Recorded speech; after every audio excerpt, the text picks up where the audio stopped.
Hi, my name is Michelle and I'm a PhD student at Oregon State University working here at Glacier Bay National Park under the guidance and mentorship of Chris Gabriel and the Humpback Whale Monitoring Program. And I study humpback whales and the impacts of vessel noise on humpback whale communication. My name is Leanna Matthews. I'm a PhD student at Syracuse University in New York, and I'm here in Glacier Bay studying the effects of vessel noise on harbor seal acoustic behavior. Glacier Bay provides a really unique opportunity that you don't find elsewhere in Southeast Alaska or possibly elsewhere in the world. So for a start, Glacier Bay acts like a natural laboratory. We know when vessels are going to pass by the island where we do our research. We have a long history of data and information about both harbor seals and humpback whales, and it enables us to plan for times when we know that the ocean's going to be quiet, so it's ideal for listening, and to plan for times when we know the ocean is going to be noisier, so that we can look for these responses in the animals that we're studying.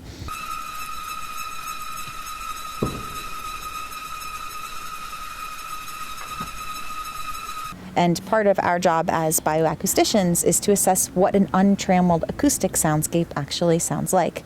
And for that reason, we put hydrophones in the ocean, and 24 hours a day, 5.5 months out of the year, we're listening. We don't know a whole lot about humpback whale vocalizations, particularly on foraging grounds. We know that humpback whales sing these very highly stereotyped songs, and they change from year to year, but for non-song vocalizations or social sounds, like some of the calls that they produced here in Glacier Bay, that doesn't seem to be the case. So one of the questions we're trying to answer is, what's the context for using these calls? And there's one call in particular that there's some evidence is a contact call.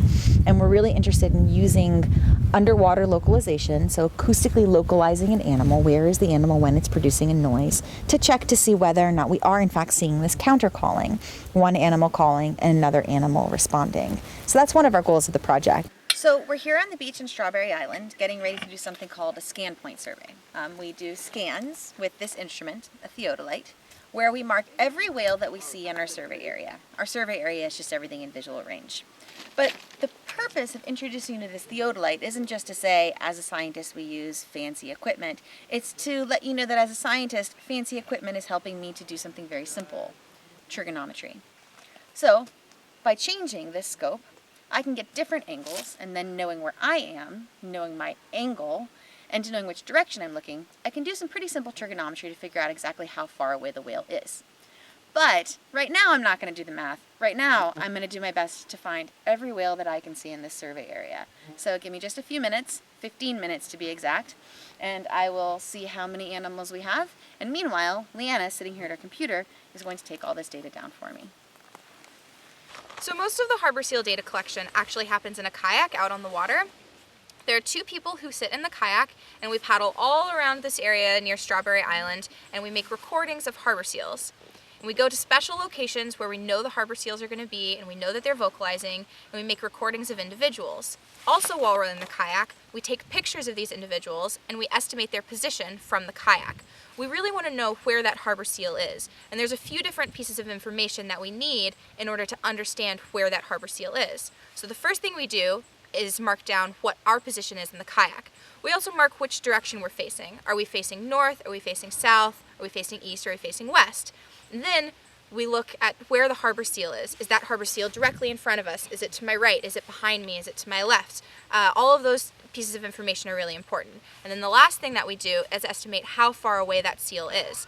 A lot of times we can use a piece of equipment called a rangefinder to get just how far that seal is from our kayak, but a lot of times we just have to estimate. If it's really close, we say that seal is less than 10 meters away. If it's really far, about the farthest seal we can see is about 90 to 100 meters away. So, and there's all sorts of different various distances in there that we can estimate for our harbor seals. All of those pieces of information combined can give us that location of the harbor seal on the surface.